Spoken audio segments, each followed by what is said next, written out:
Welcome to Books on Air, the podcast that tells the story behind the book.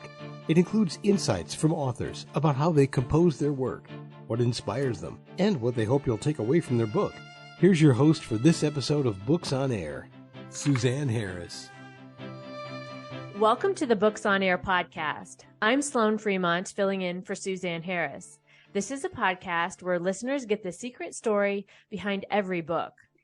Joining me today is Laura Tardino, author of the book Little Women Invest. This book is a simple financial guide for young women who don't actually work in finance, but want to learn a little bit more about how to invest and become rich. I think that's something we all want to know about. So Laura, I want to welcome you to the Books on Air podcast. Yes, thank you. Good morning to everybody. Yes. So let's start out by telling the audience just a little bit about yourself and what led you to write your book, Little Women Invest. Yes, actually, I've always loved writing. And as I work in the financial sector since now 24 years, I thought that it's quite a long time, actually. In Italy, I'm Italian, so you may probably understand from my not so good English. Yes, so forgive me for that. But, there is a great need of financial education. I've always worked in this sector. And above all, among women, there is this need. So that I thought that it was the time for me to write a book, a financial guide to help women to get more used, to financial subjects. Of course, it was quite easy in the sense that, of course, when you work, for 24 years in the sector, then you can manage very easily the instruments and you know what to explain, which are the main issues when you invest money. And so that was the way that took me to write this book. Yeah. And I mean, your experience, 24 years, that's a long time. And I'm sure you've seen a lot of different things in your experience. Yes. And I think this topic of, investing for women, and this is something I have talked about in previous lives and in other jobs that I've had and websites and things. But this, especially I think for young women, to start understanding this topic of finance early on in life. Right. And not waiting until they're older or waiting until they're married or waiting. It seems like young women, that was the message when I was growing up, like with my friends and even younger people I talk to now, it's like this message of waiting on something. And there's nothing to be waiting on, right? The time is now. Yes, exactly. To start taking action. And so, yes. Sure. Go ahead. Yes, the point is exactly this one, because when you are young, you have more time, and time is the best friend for investments. So it's really very, very important that young women, because my focus was on women, because there is a huge need of financial education among women. I'm sure that it's the same in the US. I mean, this is a topic in Italy, in Europe. I'm sure, reading many surveys that is in the US as well. So if you start to get used to these themes, when you are young, and you start to invest your money, if you can save, your money when you are young, it's for sure better. Yes. And so how does your book help women get started with being more comfortable and taking control of their finances? Yes, I try in the book to teach them the basic notions, I would say, of finance, such as, for example, the instruments that you can use to build a portfolio. Let me say what is an equity, what is a bond, what kind of bond you can, buy. I mean, the corporate one, the government bond one, then which are the main characteristics and features of these instruments, because they are not exactly the same. And again, they are not thought to give you, the yield, the return in the same space of time. Okay. So it's really very, very important to understand, first of all, the instruments. And then another thing that is really very important is the approach. You must need, when you invest, that diversification is really very, very important. And as we have already said before, the time that, when we talk with financial people, it's called sometimes, time horizon. Okay, so I try to explain all these very basic notions in a very simple way, using the characters of this famous romance that was Little Women, and that's the reason why the book is titled Little Women Invest, just to, prepare them for a good conversation with a financial consultant, maybe, in order to start to invest their money. And the sooner, as we said before, the better. Right. And yes, that tie-in with the book Little Women, I think, is such an interesting twist on the topic of finances, and how, women reading your book can relate, because it sounds like you give them kind of the foundational understanding of, because that, I think, a lot of times women, young women, older women, whoever, feel like they don't understand, so they don't want to do anything, right? Exactly. Because of the lack of understanding. But it sounds like in your book, you give them that basic understanding while also tying it into the classic book Little Women. And I think that's such an interesting twist on the topic, because it takes, I think also a lot of times people think it's boring, or, it's something that is, as we said, something they can't understand. But tying it into that Little Women, the characters from Little Women, I think gives it such a unique spin that makes it more, maybe feel more actionable and interesting for people. Yes, exactly. I thought that if I would have used, a book that is this famous romance with famous characters, like, for example, Marmee, Aunt March, the Four Sisters, using very, very simple, characters indeed, because of course they are recognized by, young women, because normally they read this book. The life of these women is a very simple life, even if very, very modern for the times. Probably it would be easier to get closer, the modern women to the finance. And in the book, I try to use the characters of Little Women just to explain the finance. Also because it's very interesting to use finance as, an instrument to get more women empowerment. Because ideally, yes, if you have a job, so you work and you have money and you can save and then invest your money, you have more chance to become more independent, empowered. And so, it's really very important for women, because nowadays, it's really very, very important to be independent, to be empowered. Okay. And this romance, Little Women, was indeed probably one of the first positive, I would say, manifesto of the women empowerment. That's the reason why I used this romance, using the characters to explain finance, just to get, women closer to finance itself.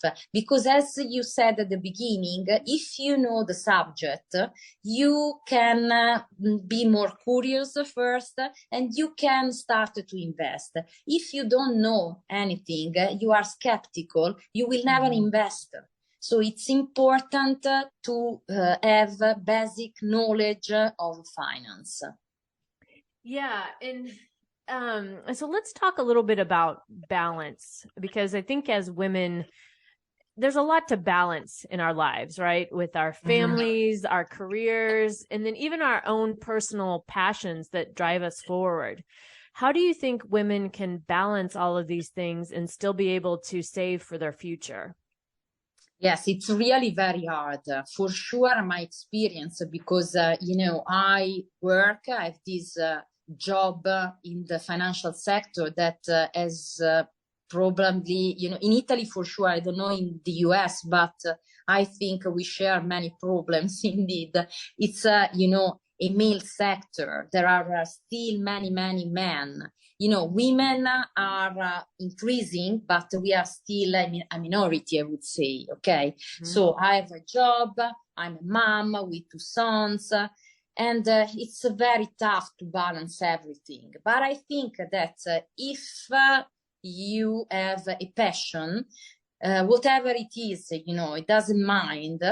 And you transform that passion in your job. This is really very important.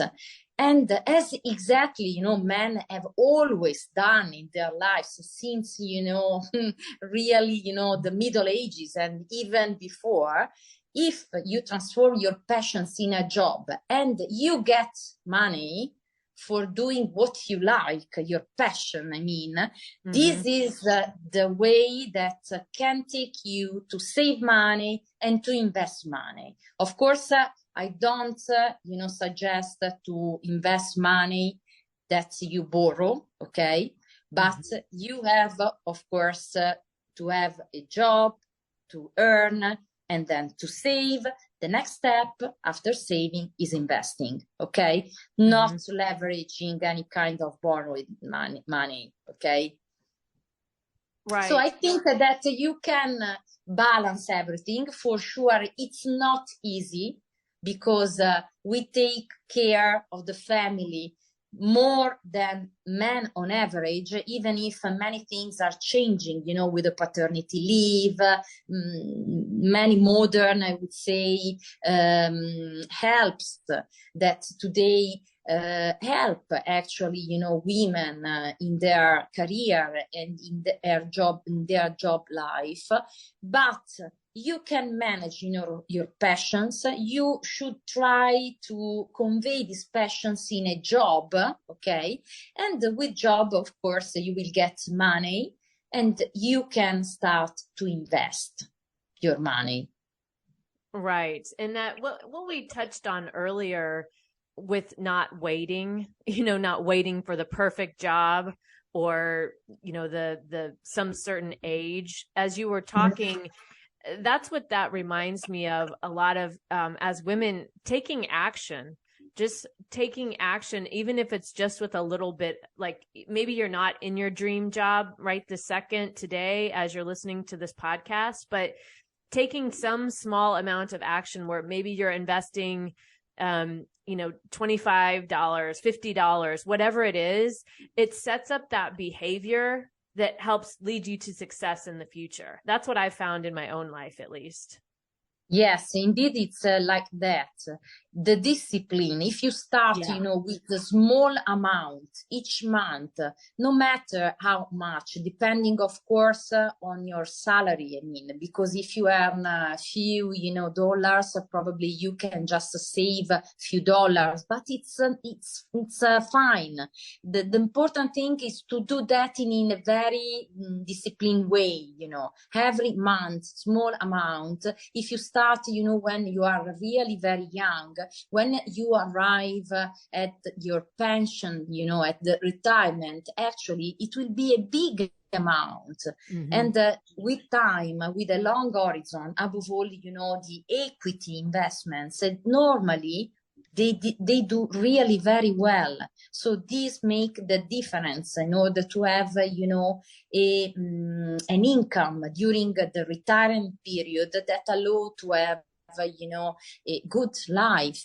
Because nowadays what is very difficult is to get a pension, even in countries like, for example, Italy or in general Europe, where there is a welfare, there is the public welfare. But of course, the countries that they have so much debt that it will be very difficult to have, a public pension that is enough for a good life.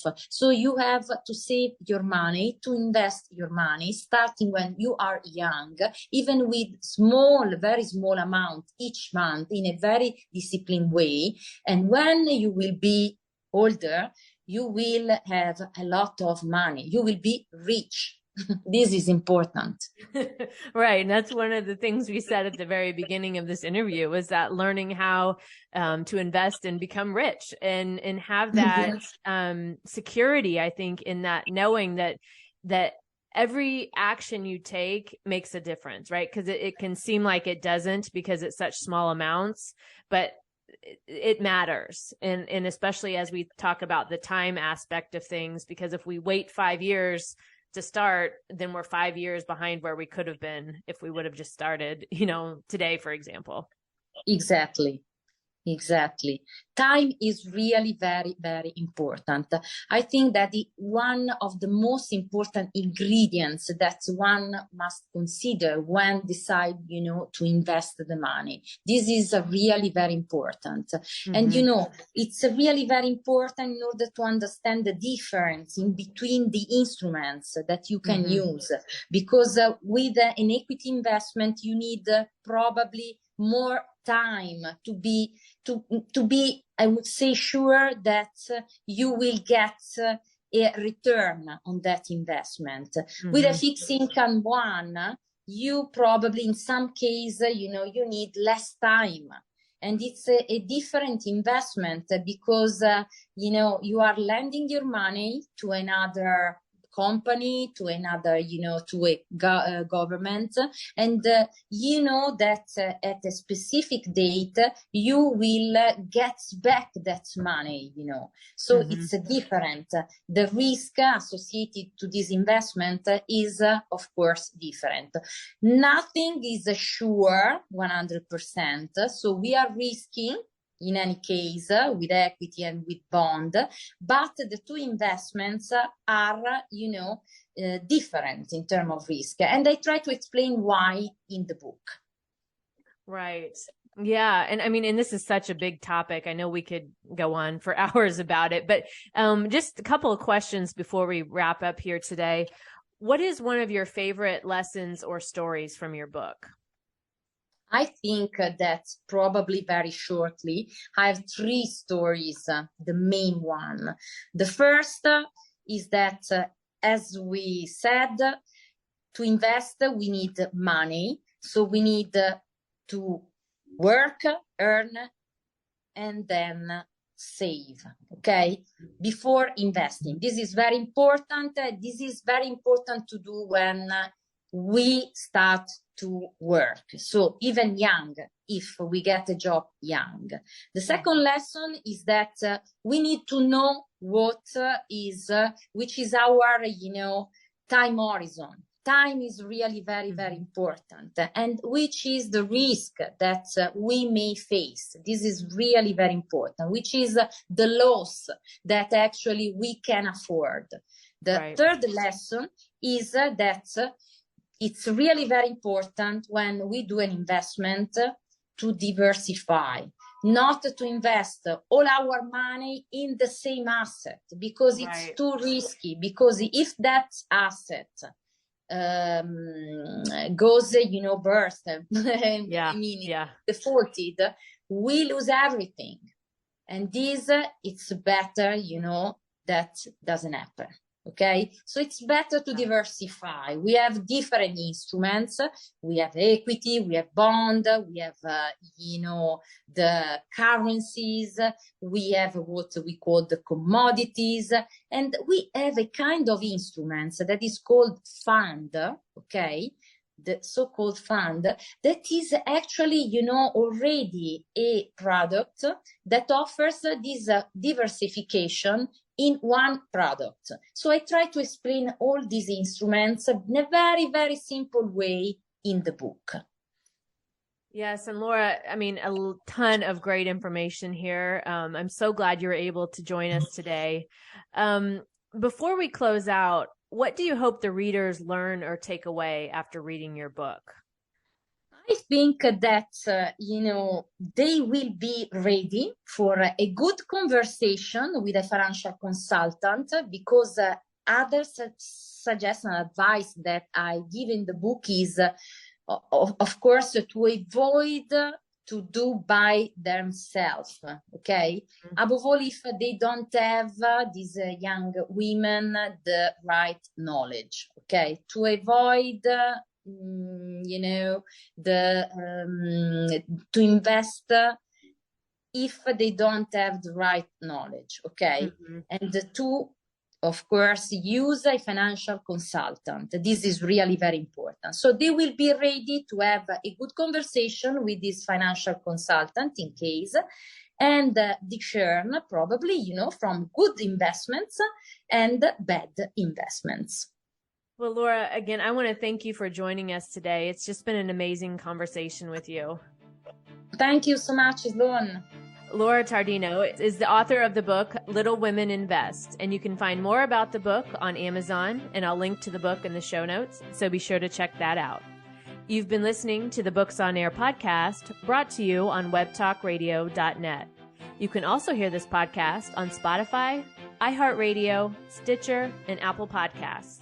I'm Sloan Fremont, and I hope you'll join us for the next Books on Air podcast. Remember, you never know who's going to be here, and you never know what we're going to talk about. Thank you so much for listening.